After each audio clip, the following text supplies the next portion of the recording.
650 নারীর সাথে রাত কাটিয়েছেন এক ক্রিকেটার। শুনে নিশ্চয়ই অবাক হবেন, তবে অবাক হলেও যা সত্যি তা হলো তার দিকে নারীরা খুবই আকর্ষিত হয়। বলছি ক্রিকেটার টনি বেস্টের কথা।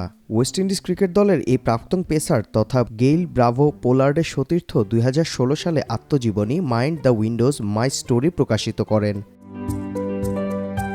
সেখানে তিনি উল্লেখ করেন যে প্রায় 650 নারীর সঙ্গে শুয়েছেন তিনি। সে কারণে তিনি নিজেকে ব্ল্যাক ব্র্যাড পিট বলেও উল্লেখ করেন। পাশাপাশি নিজেকে বিশ্বের সবথেকে সুন্দর ন্যাড়া মাথার পুরুষও বলে সম্বোধন করেন।